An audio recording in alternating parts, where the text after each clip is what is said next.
Gloire au Père, au Fils et au Saint-Esprit, au seul et vrai Dieu, maintenant et à jamais.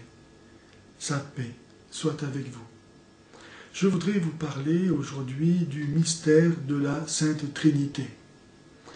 Dans le contexte plurireligieux, multiculturel dans lequel nous sommes, il est tentant, en effet, pour les chrétiens de se fondre dans le chaos indifférencié, le magma impersonnel où chacun est invité à perdre son identité, sous prétexte que cela gommera les différences et les sources d'opposition possibles.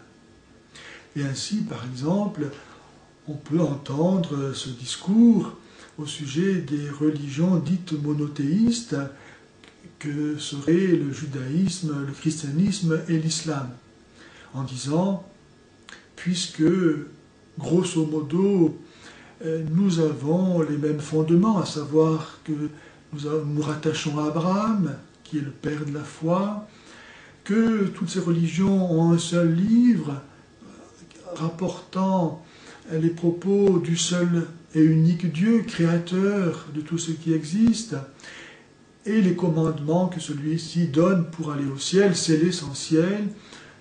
À quoi bon mettre l'accent sur ce qui nous distingue et nous divise et nous oppose?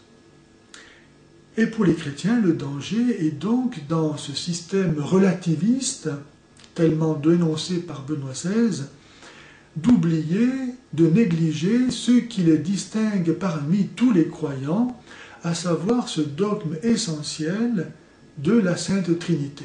Les chrétiens sont les seuls à croire en un seul Dieu, en trois personnes. Et pourtant, toute la vie chrétienne découle de ce mystère de la Trinité.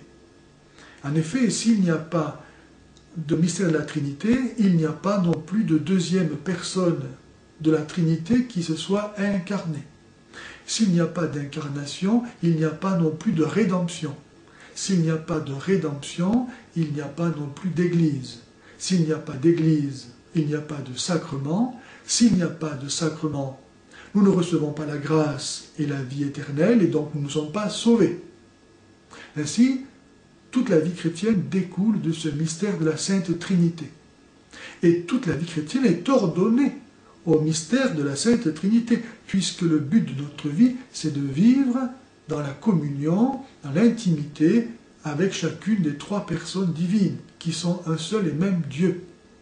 Ainsi, on voit qu'il n'y a pas de vie chrétienne possible sans approfondir ce mystère de la Sainte Trinité. La théologie n'a pas la prétention de nous faire comprendre un mystère.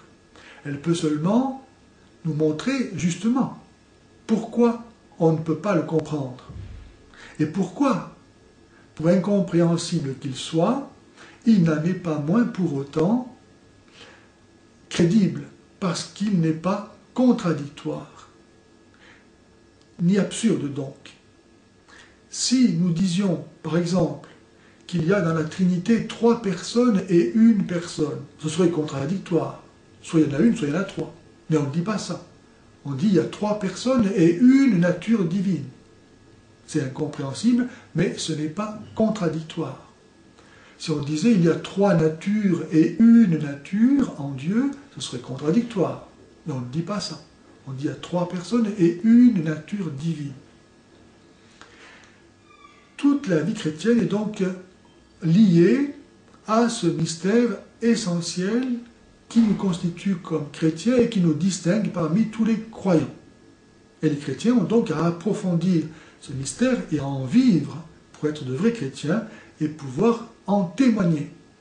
Jésus n'est pas venu pour autre chose que pour nous révéler ce mystère de Dieu, qui déjà dans l'Ancien Testament a peu à peu laissé voir cette pluralité dans l'unicité de son essence. Nous allons voir cela dans une autre vidéo. Jésus est donc venu pour nous révéler le mystère de Dieu. Le Père donne la vie au Fils, et le Fils en retour aime le Père et ce double échange constitue leur amour commun qu'on appelle l'Esprit Saint. Et le but donc de la création, ce n'est pas autre chose que de permettre à l'homme de recevoir la vie du Père dans le Fils par la puissance de l'Esprit Saint.